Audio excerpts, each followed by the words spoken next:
Bonjour à toutes et à tous, bienvenue sur la captation du nouveau plan d'aide Oscar que j'anime aujourd'hui avec vos interlocuteurs habituels à la CARSAT Sud-Est, Franck Bovis qui est le responsable du département parcours et offre de services, Sandrine Ligonnet qui est manager et Charlotte Bonaventura experte, toutes les deux au sein du pôle aide à la personne de la CARSAT Sud-Est.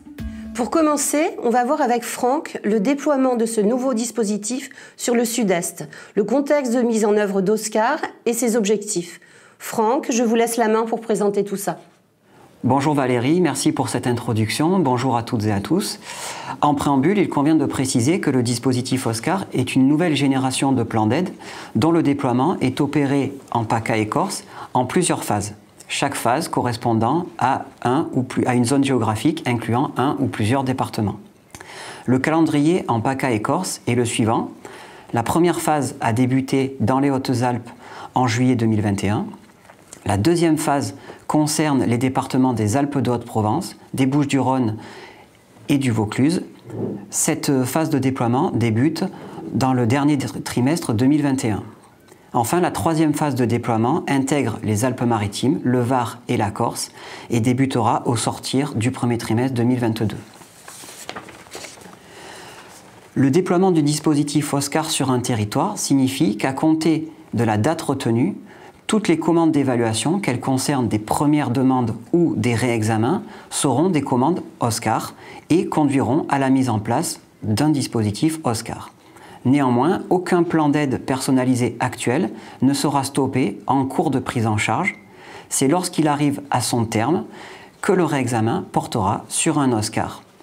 Le dispositif de déploiement sera définitif lorsque tous les PAP, tous les plans d'aide personnalisés en cours auront expiré, c'est-à-dire seront arrivés à terme et seront remplacés par des Oscars. Alors le contexte de la mise en œuvre d'Oscar, afin de bien appréhender les contours, les objectifs et les enjeux de ce nouveau dispositif, il convient de préciser le contexte qui a présidé à sa conception. En premier lieu, le dispositif Oscar a été pensé pour réaffirmer le rôle central de l'assurance retraite en matière de prévention de la perte d'autonomie. Le dispositif Oscar est donc un outil de la prévention au service des retraités autonomes, mais dont les conditions de vie, les ressources, l'âge ou l'état de santé peuvent engendrer une situation de fragilité.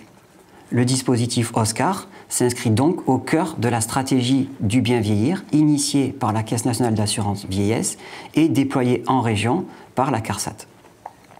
Il vise donc à favoriser le bien vieillir par le financement d'un large spectre de prestations, permettant entre autres le maintien à domicile, mais pas uniquement. En effet, de par la diversité de ses composantes, il permet l'octroi d'un vaste panel de prestations destinées à préserver l'autonomie tout en renforçant l'accompagnement du retraité. Le dispositif Oscar est né de la consolidation des enseignements retirés de l'expérimentation des paniers de services, conjugué à l'ensemble des caractéristiques socles de l'action sociale, à savoir son caractère extralégal, son cadre budgétaire fixe et son objectif prioritaire, agir sur la prévention de la perte d'autonomie. Ainsi pensé et conçu, le dispositif Oscar a ensuite été présenté aux acteurs de l'écosystème de l'aide à domicile, notamment les fédérations, avant d'être entériné lors de la séance du conseil d'administration de juin 2017, conseil d'administration de la Caisse nationale d'assurance vieillesse. Ensuite, l'intégration du régime des travailleurs indépendants et la survenue de la pandémie a nécessité de surseoir à la mise en œuvre et au déploiement du dispositif Oscar. Ce déploiement devient donc effectif en 2021. Dernier point d'ordre général avant d'entrer plus avant dans la présentation du dispositif en lui-même, quels sont les objectifs poursuivis par ce nouveau dispositif ?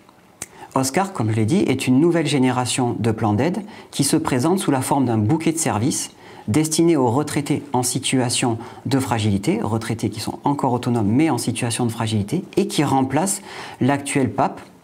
Et il répond à 3 objectifs, la prévention, l'accompagnement et la coordination. Alors la prévention, dans la mesure où il vise à proposer une réponse globale aux besoins des personnes âgées et en prévention de la perte d'autonomie. l'accompagnement, eh bien, pour améliorer la qualité de service, à la fois par un accroissement de la diversité des prestations qui sont proposées et par une attention particulière à la qualité de ces prestations. Et enfin, la coordination, puisqu'il est question de diversification, il incombe, dans une logique d'animation partenariale, de simplifier et de faciliter la vie du retraité et de lui permettre d'accéder à l'ensemble des prestations. Enfin, en guise de conclusion de cette introduction, il convient de préciser qu'OSCAR est un acronyme qui signifie Offre de services coordonnés pour l'accompagnement de ma retraite, et la suite de la présentation devrait permettre de mesurer la pertinence de cet acronyme. Merci Franck. Charlotte, pouvez-vous nous dire de quoi est composé le nouveau plan d'aide OSCAR? Alors, nous allons voir que l'OSCAR est composé de 4 familles, de 4 composantes. Le forfait prévention, les heures d'accompagnement et de prévention à domicile, les programmes de prévention et le forfait de coordination. Nous allons maintenant présenter chaque famille. Tout d'abord, le forfait prévention. Donc, le forfait prévention permet de proposer des actions de prévention et de lien social. Donc, ce forfait est composé de différents items qui sont le cadre de vie et de sécurité à domicile. Donc on va retrouver par exemple tout ce qui est aide technique, téléassistance. Nous avons ensuite la mobilité et le lien social, donc l'inscription à un club par exemple. Ensuite le soutien personnalisé, donc ça peut être du soutien psychologique, de l'aide à la gestion administrative. Et ensuite la vie quotidienne, donc ça va être la livraison de courses ou le portage de repas. Donc ce forfait peut aller jusqu'à 500 € et la grande nouveauté, c'est qu'il est financé intégralement par l'assurance retraite, donc sans aucun reste à charge pour nos assurés. Ensuite, nous avons donc la composante numéro 2 qui est l'offre socle de la CARSAT, à savoir les heures d'accompagnement et de prévention à domicile. Donc ces heures vont être attribuées en fonction du scoring Fragir qui va être relevé lors de l'évaluation à domicile. Et on va retrouver donc les différentes composantes de l'aide à domicile, à savoir l'aide à l'entretien du linge et à l'entretien du logement. Nous avons ensuite l'aide au déplacement pédestre de proximité. Nous avons ensuite l'aide à la préparation des repas et enfin l'accompagnement à la toilette. Donc pour cette composante-là, bien entendu, on applique le barème CNAV et chaque assuré aura un reste à charge calculé en fonction de ses revenus. Pour la composante numéro 3, donc il s'agit de programmes de prévention. Donc là, c'est l'évaluateur qui va orienter nos assurés vers les différents programmes qui sont disponibles sur les zones géographiques en fonction du lieu d'habitation de nos assurés. Et donc nous avons des ateliers collectifs, nous avons des forums, des conférences qui peuvent être proposées. Nous avons également le programme Seniors en vacances. Et enfin, nous avons les dispositifs de la GIR-Carco. Donc tous ces dispositifs-là ont pour objectif d'aider les retraités à adopter les bons comportements et à favoriser leur participation sociale. La dernière composante, qui est un petit peu une des nouveautés, c'est le forfait de coordination. Alors ce forfait de coordination pourra être attribué s'il y a une diversification de l'OSCAR et s'il y a donc au moins 3 prestations différentes qui ont été accordées. Donc quel est le rôle du coordinateur par rapport à l'assuré et à la mise en place de l'OSCAR? Il a pour premier rôle d'orienter le retraité dans ses choix de mise en place, favoriser la mise en place de toutes les prestations, donc ça veut dire contacter les différents partenaires par exemple, assurer un suivi personnalisé par le biais de visites qui sont programmées à la suite de l'attribution de l'OSCAR, donc dans une temporalité qui est définie, et enfin informer les partenaires lorsqu'il y a un changement qui va impacter l'OSCAR. Merci beaucoup. Sandrine, une question. Comment les acteurs du plan d'aide OSCAR vont interagir ? Alors c'est simple, la procédure de dépôt d'un dossier bien vieillir reste identique à ce qui est fait actuellement avec les plans d'aide. Dans OSCAR, le retraité doit toujours déposer un dossier bien vieillir. Il est réceptionné par la CARSAT qui vérifie l'éligibilité. Puis une commande d'évaluation est faite auprès des structures évaluatrices par la CARSAT. L'évaluateur se rend au domicile de la personne pour évaluer les besoins en aide individuelle et aussi sur l'habitat. il informe la CARSAT de toutes les informations nécessaires pour qu'on puisse notifier un Oscar, et le prestataire de service met en œuvre les préconisations de l'évaluateur. Donc tout ça reste à l'identique, il n'y a pas de changement particulier. La seule particularité dans Oscar, c'est qu'on est sur une gestion circulaire et non plus linéaire avec les différents acteurs qui ont un rôle complémentaire à jouer auprès du bénéficiaire. Il y a plusieurs points qui sont intéressants à relever par rapport à Oscar. C'est que déjà, on a un accompagnement centré sur les besoins du retraité. Donc ça, c'est un peu quand même une particularité innovante. On est sur une meilleure coordination avec les structures évaluatrices et les SAD pour une meilleure prise en charge des besoins et des évolutions de l'Oscar pour les retraités, ce qui veut dire que, et ça c'est une vraie nouveauté par rapport au PAP, c'est que les structures évaluatrices vont être en interaction avec les prestataires de services. La nouveauté avec cette coordination, c'est le fait aussi que dès lors qu'il y a un Oscar qui est diversifié, il y a automatiquement un coordinateur qui prend en charge le suivi avec des missions spécifiques. Il y a aussi le fait de pouvoir avoir un accès partagé à l'information, c'est-à-dire que vous, les SAD aujourd'hui, vous allez pouvoir avoir la visibilité par le PEPAS d'informations importantes, à savoir le score de fragilité, la grille Agir, une page dédiée pour les risques professionnels et les préconisations de l'évaluateur. Donc ça, c'est une vraie nouveauté qui va vous permettre d'avoir une vraie vision du plan d'aide et pouvoir aussi interagir avec du coup la structure évaluatrice, la CARSAT et les autres prestataires qui sont en intervention aussi sur l'Oscar. Donc ça va nous permettre d'avoir une vraie réactivité, une vraie vision et un vrai échange entre les différents acteurs qui gravitent autour de la personne âgée. Il faut savoir aussi que vous, SAD, vous avez toutes les informations qui seront visibles sur le portail, même si vous n'êtes pas coordinateur. Et la dernière chose, c'est le fait de pouvoir formaliser des alertes. Ça, c'est un point aussi d'entrée, une nouveauté. Ça va vous permettre de centraliser, donc vous les SAD ou les structures évaluatrices ou la CARSAT vont pouvoir formaliser des alertes sur le portail avec un formulaire dédié, pré-rempli, qui va vous aider à structurer les demandes qui vous sont faites, qui sont faites par vous au niveau des modifications qui peuvent être apportées sur les Oscars en fonction de la situation et l'évolution de la situation du retraité. Donc ça, c'est une vraie nouveauté, c'est-à-dire que chaque acteur aura la vision de toute la vie de l'Oscar, pourra interagir entre les différents partenaires, avec les différents partenaires, pour permettre une meilleure visibilité, une meilleure approche, une meilleure application et du coup un meilleur accompagnement pour le bénéficiaire. Les alertes, c'est assez simple de mise en route. Elles sont centralisées sur le portail et ce qu'il faut savoir, c'est que chaque modification à la suite d'une alerte qui sera faite par la CARSAT, une notification sera automatiquement envoyée à l'assuré. Et quel devenir pour les dispositifs existants ? Alors, certains dispositifs vont intégrer Oscar, et d'autres vont rester en l'état actuel au niveau des modalités d'application. Les dispositifs qui vont intégrer Oscar sont donc un plan d'aide avec les quatre nouvelles composantes qui ont été expliquées par Charlotte, les aides temporaires, donc ça c'est une nouveauté, c'est-à-dire que l'ASIR et la RDH, donc les situations de veuvage où les retours d'hospitalisation à domicile vont être pris en charge, vont être intégrés aux Oscars. Ils vont être rajoutés à un Oscar en cours avec un complément d'heures et d'aide, à savoir 60 heures d'accompagnement et prévention et un forfait de 200 € au niveau du forfait de prévention. C'est une nouveauté car à l'heure actuelle, les plans d'aide sont coupés une fois qu'il y a un événement, une situation particulière type veuvage ou hospitalisation. Aujourd'hui, avec Oscar, les plans d'aide ne sont pas arrêtés.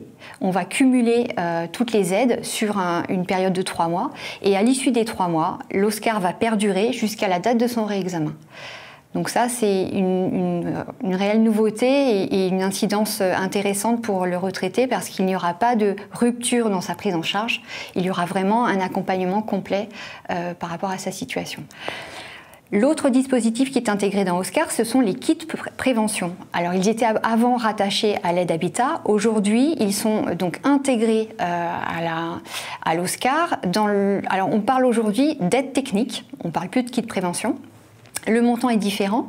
Il est à un montant recommandé de 300 €. Il y a un catalogue qui a été transmis aux évaluateurs pour leur permettre de déterminer, en fonction de la nature de l'aide, le montant recommandé par la Caisse nationale.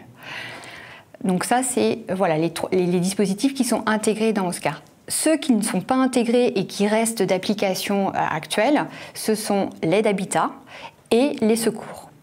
Sandrine, au final, que faut-il retenir d'Oscar ? Donc 4 points clés. Le premier, le dispositif Oscar s'adapte principalement aux besoins des retraités. Le deuxième point, une diversification des services proposés avec des aides individuelles et des actions collectives.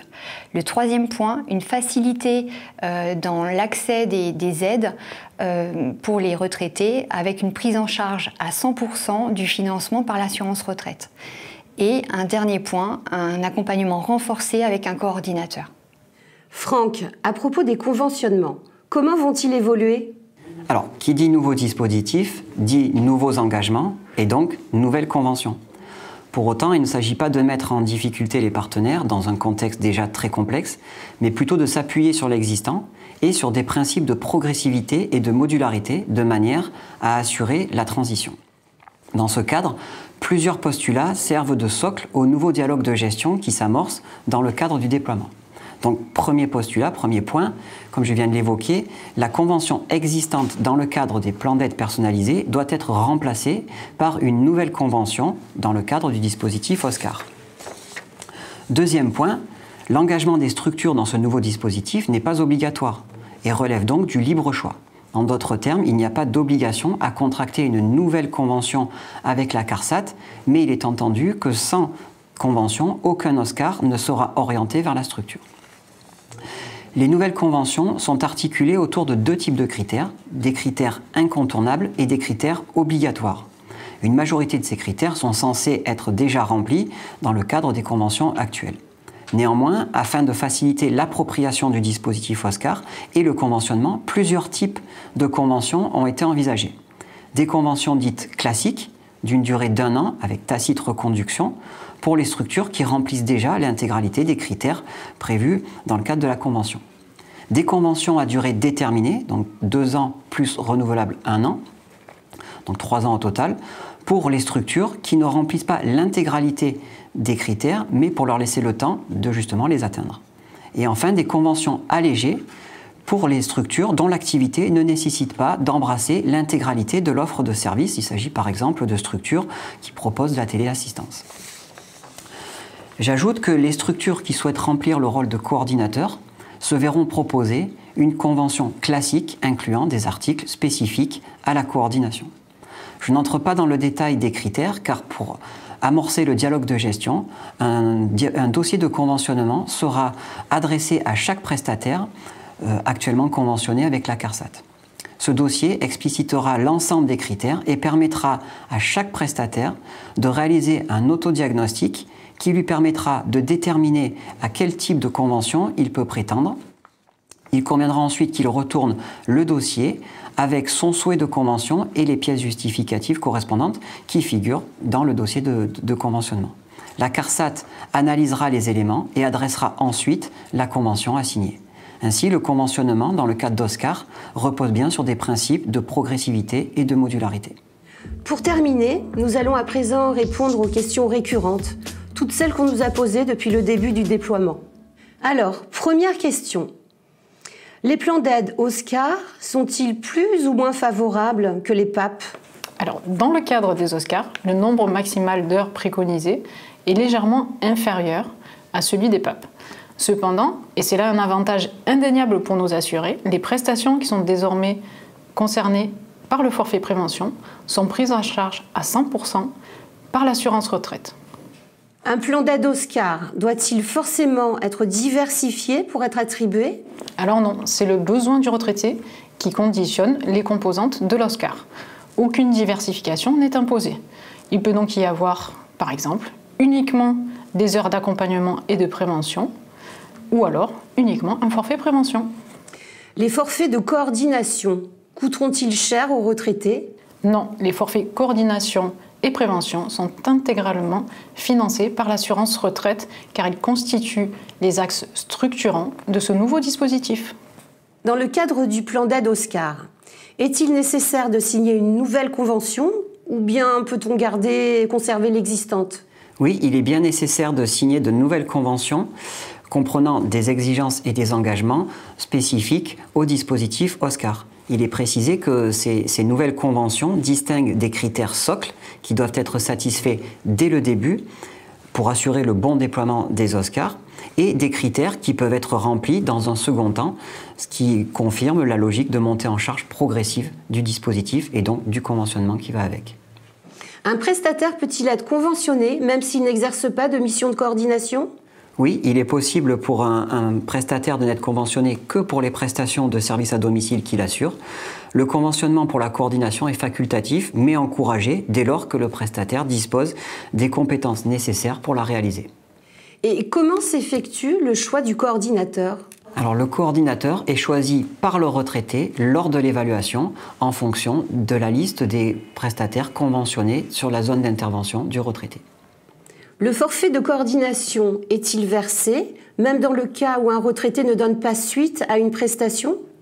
Oui, dès lors que le coordinateur a effectué toutes les missions qui lui ont été dévolues lors du suivi du dispositif Oscar.